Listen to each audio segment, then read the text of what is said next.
rất nhiều câu hỏi thắc mắc của du khách khi đáp xuống sân bay Cam Ranh và ngay cả với người dân Khánh Hòa về một tòa nhà bề thế nhưng xám xịt, bỏ hoang ngay gần đó. Bằng kiến thức lịch sử thông thường, ai cũng có thể đoán ra đó là một nhà thờ từ thời Pháp, hiện nay không còn được sử dụng nhằm mục đích thờ phượng. Thậm chí, nhiều người còn sợ hãi cho rằng tòa nhà này có ma, những vong hồn hay ma thuật của các tù sĩ từ cách đây gần 100 năm vẫn còn lẩn khuất, tìm cách hại bất kỳ ai đến gần.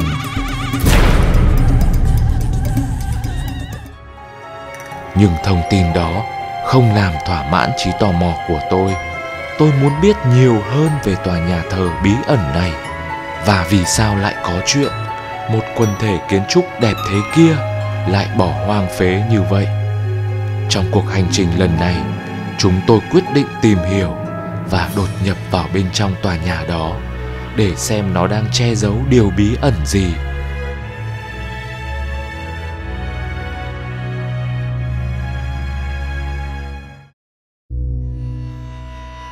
Cách đây khoảng 10 năm, người dân bị cấm vào khu vực nhà thờ kể từ khi có một trạm gác quân đội dựng lên với dòng chữ "Khu vực quân sự có bom mìn, cấm vào", khiến ai cũng khiếp sợ và càng tò mò hơn về tòa nhà.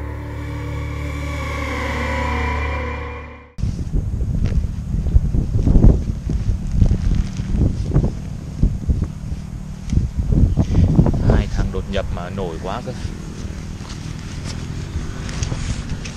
Đây này, có những cái vết chân ở trên cát rồi, chứng tỏ rằng là có người cũng đã từng vào đây. Rất nhiều vết chân luôn. Cắt hết điện rồi này. Dây điện đến đây là ấy rồi. Đấy, có người kìa. Thấy không? Một là có thể là bảo vệ, hai là cũng là một cái người nào dân ở đây họ vào đây. Khoảng 5 năm sau, hàng rào thép gai lại được kéo răng, rào kín tất cả các ngả có thể dẫn vào nhà thờ. Người dân chỉ có thể nhìn nó từ phía xa. Và đương nhiên, trạm gác lúc nào cũng túc trực một quân nhân. Song, điều đáng ngạc nhiên là chỉ trong vòng vài năm đổ lại đây, trạm gác lại có sự xuất hiện của một người bảo vệ dân sự từ các công ty bảo vệ.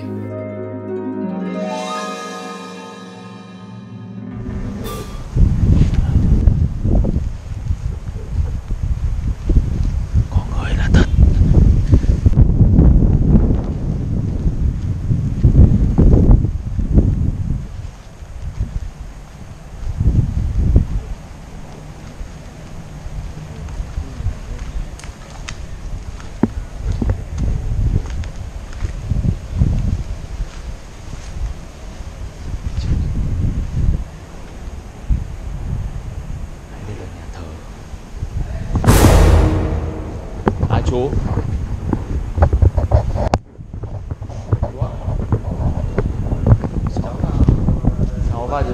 cháu vào cho xem nhà gì ạ? Thấy tòa nhà, hai cháu đi ngoài đường cái tòa nhà này. Chú ơi, cái này không được vô đâu. Thế à? Cho cháu tham quan. Chú bảo vệ ở đây ạ? Cháu tham quan trước rồi cháu ra vậy ạ. Nhà này trước là cái gì đây hả chú? Đẹp đấy. Cái tu viện của Pháp cái gì? Mắt chú xanh à? Sao? Mắt chú xanh à? Mắt tìm giá xin mẹ đẻ đó vậy. Yeah. Thế chú ở phòng ngoài này à? Đang ngồi trong phòng này. Chứ giờ đừng nhìn nó vẫn thấy ai có. Cháu nhìn thấy bóng người cháu có tưởng là hoa mắt.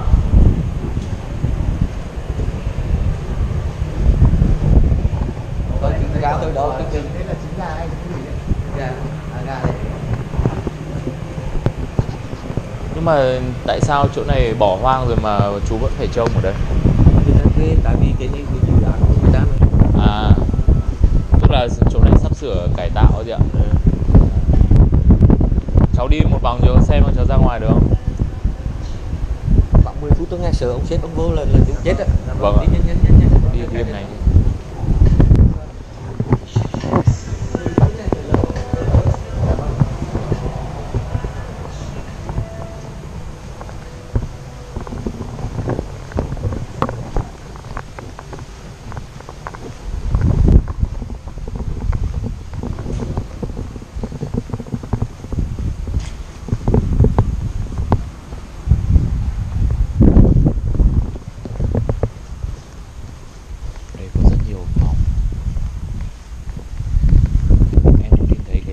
chỗ kia ngày trước là cách mạng không? Nó ghi không có gì quyền quyền độc lập tự do, chứng tỏ cách mạng chiếm ở đây.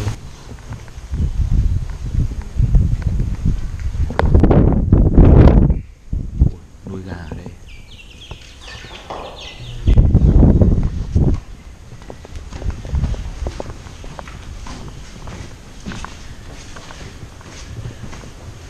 Vãi luôn.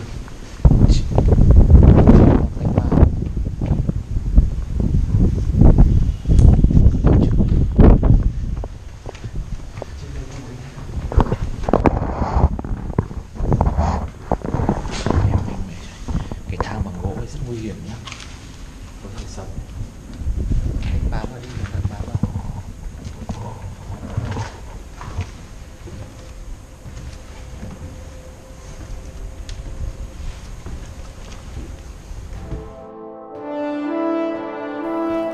Việc tìm kiếm thông tin về đan viện này vô cùng phức tạp vì nó đã bị bỏ hoang khá lâu nên chẳng còn mấy người biết đến. Những người dân sống lân cận nhà thờ đã bị buộc di rời đi nơi khác. Vì vậy những thông tin trên mạng cũng vô cùng ít ỏi. Theo những thông tin mà tôi tìm kiếm, nhà thờ chính là đan viện Sito Mỹ Ca, được xây dựng từ năm 1934 đến năm 1938 thì hoàn thành. Nhà thờ có cùng kiến trúc, niên đại với nhà thờ núi, hay còn gọi là nhà thờ Chánh tòa Nha Trang.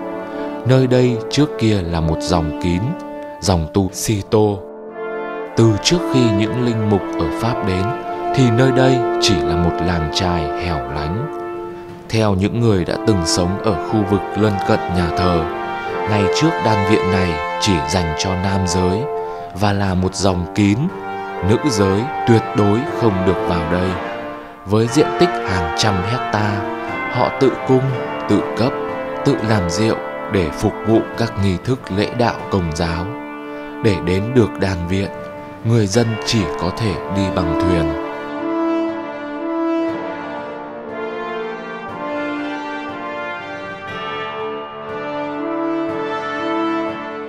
Đây là cái gì đây? Bình nước ngày xưa.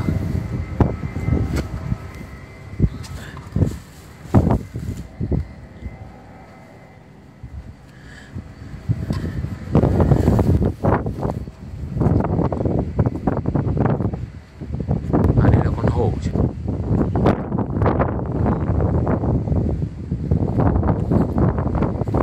Chưa có cái ở đây này. Để anh trèo từ đến đây nhá. Mà khó đấy, khó trèo đấy, bởi vì là Rất ngắn.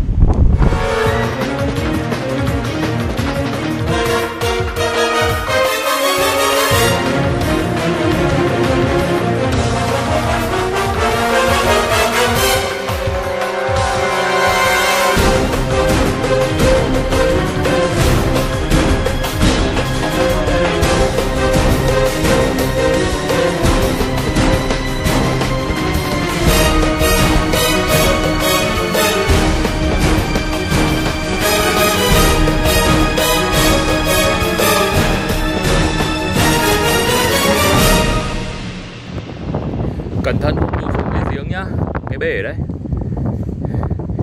Trên này thì tôi có thể nhìn thấy toàn cảnh sân bay Cam Ranh, chứng tỏ đây là một cái tu viện ngày xưa quá đẹp.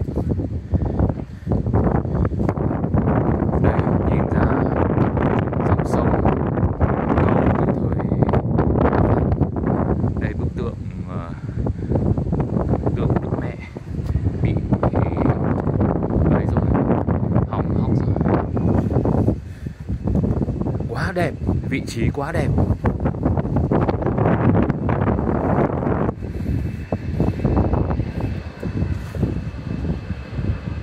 Đấy, máy bay đang xuống.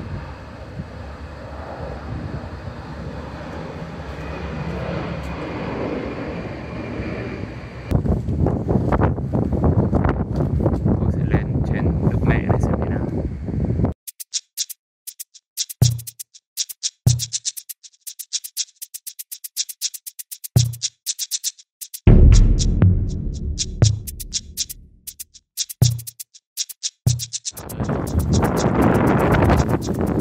Đây là bức tượng đã bị không biết là đập phá hay là do thiên nhiên.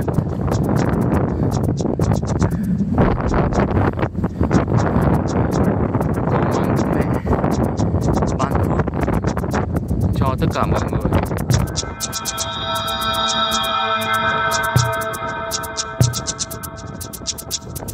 Đây này, cái búa bị rơi xuống nó còn ở đây.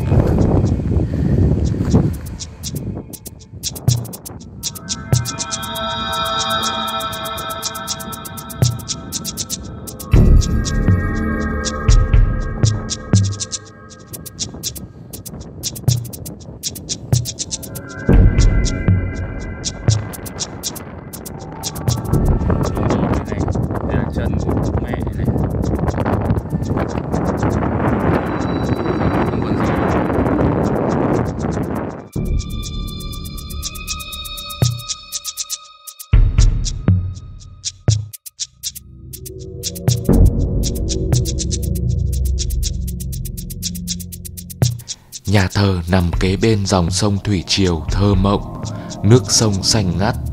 Bóng nhà thờ đổ xuống cùng với hàng dừa, làm cho khung cảnh vô cùng hữu tình.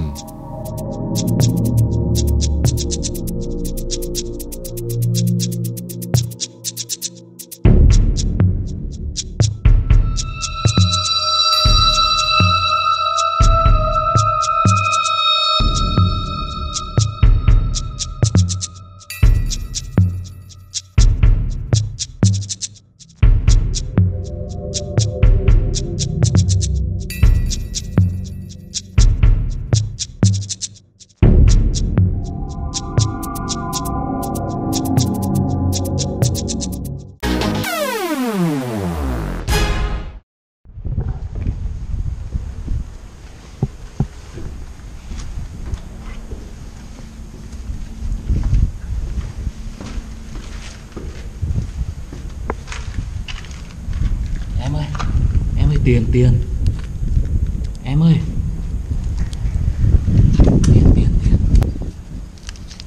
tiền đây này, phải đây,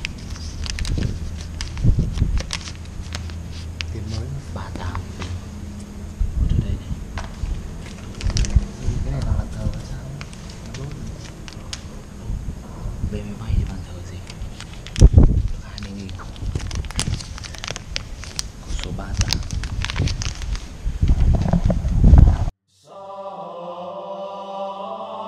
Thật may mắn, có một tài liệu cho rằng Ordinary Guy, một cựu quân nhân Mỹ, đã từng đồn trú tại Cam Ranh trong vòng 18 tháng trong khoảng thời gian từ năm 1966 đến năm 1967 xác nhận nhà thờ vào thời điểm ông đóng quân vẫn hoạt động bình thường. Những binh sĩ Mỹ bị cấm không được đến gần khu vực nhà thờ để không làm ảnh hưởng đến việc tu tập của các thầy tu. Một số gia đình sống quanh vùng còn nhớ ký ức mua rượu nho, một loại rượu lễ do chính các thầy trong dòng tu làm ra để phục vụ cho việc hành lễ của họ. Theo gia đình này, các tu sĩ ở đây có một bài thuốc thông qua việc trưng cất rượu của họ, nên khi uống loại rượu này vào sẽ rất tốt cho sức khỏe. Sau khi sự kiện chính quyền miền Nam sụp đổ vào năm 1975, thì 2 năm sau, năm 1977, Liên Xô muốn dùng Cam Ranh trở thành căn cứ quân sự. Các môn sinh ở đây bị nhà cầm quyền buộc trục xuất ra khỏi đan viện. Kể từ đó, đan viện thuộc quyền quản lý của quân đội. Những môn sinh chuyển đến thôn Lập Định, nơi mà trước đây là vùng đất của đan viện, dùng để trồng trọt, tự cung tự cấp cho cuộc sống hàng ngày, để xây dựng một cơ sở mới khá nghiêm trang.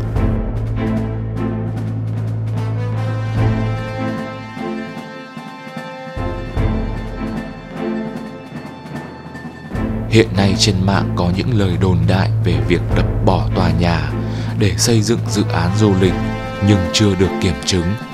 Vì vậy, không biết tương lai của một trong những tòa nhà đẹp nhất mà tôi từng khám phá này sẽ đi về đâu.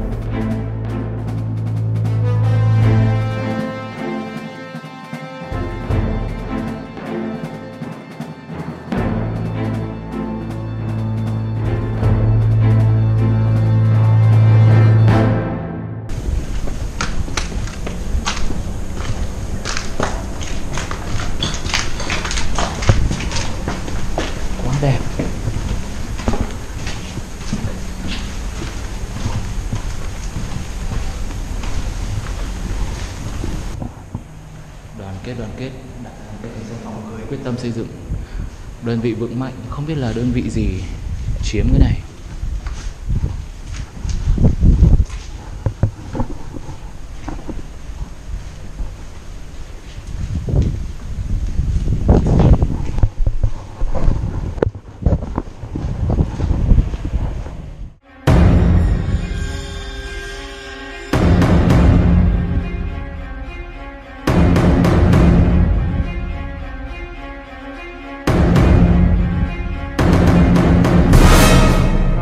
Đi ra cái đường hầm đi đường nào cô nhỉ?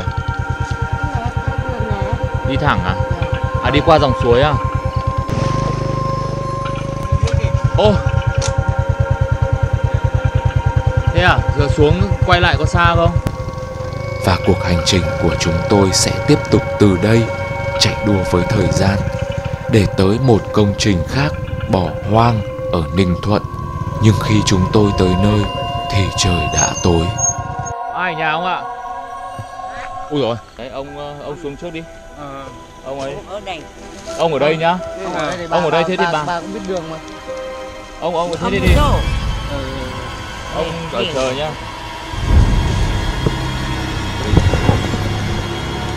Ông ngồi đây chờ chút ạ.